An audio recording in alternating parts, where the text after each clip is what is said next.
नमस्कार।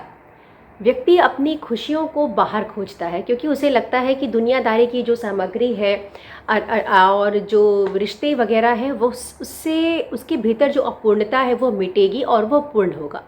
परंतु यह जो दुनियादारी की चीज़ें होती हैं, चाहे वह रिश्ते हों, चाहे वह पद हो, प्रतिष्ठा हो, मान सम्मान हो, यह सब हमारे जीवन यात्रा में सहायक हो सकते हैं और कभी-कभी आवश्यक भी हो सकते हैं।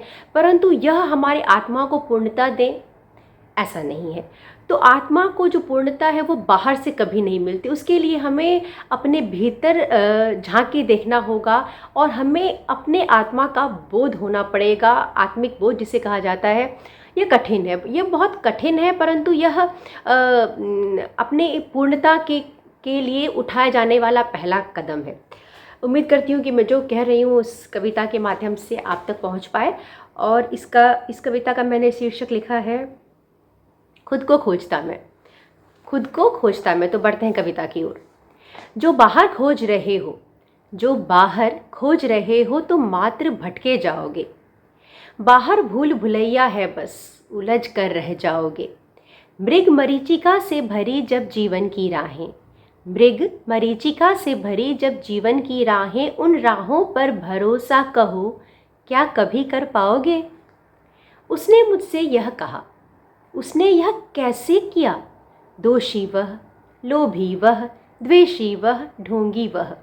यह कब तक कहोगे, किस किस के लिए कहोगे। थक जाओगे, हार जाओगे, टूट कर बिखर जाओगे। जीवन बीत जाता है उंगली दूसरों पर उठाते उठाते।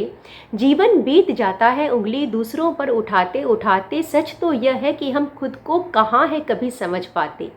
दुनिया ऐसी ही थी, ऐसी ही है और ऐसी ही रहेगी। तो छोड़ो दुनिया को, तुम स्वयं को देखो। सबसे सुंदर रिश्ता तुम खुद से जोड़ो। अकेले में बैठकर दो बातें स्वयं से कर लिया करो। खुद को धिक्कारो कभी तो कभी थपकी भी दे दिया करो। माना तुम सत्य के साथ हो फिर भी, माना तुम सत्य के साथ हो फिर भी दूसरों को कब तक समझा पाओगे।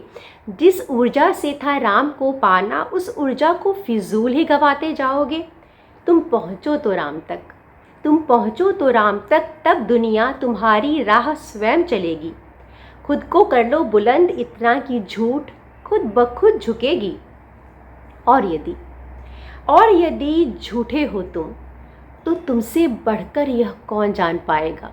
और यदि झूठे हो तुम तो तुमसे बढ़कर यह कौन जान पाएगा।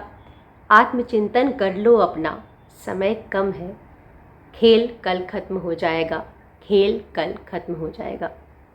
उम्मीद करती हूँ ये कविता आपको पसंद आई हो और आपको कविता जैसा भी लगा हो, यदि आपके पास समय हो तो मुझे कमेंट ज़रूर करें। मुझे सुनने के लिए बहुत बहुत धन्यवाद।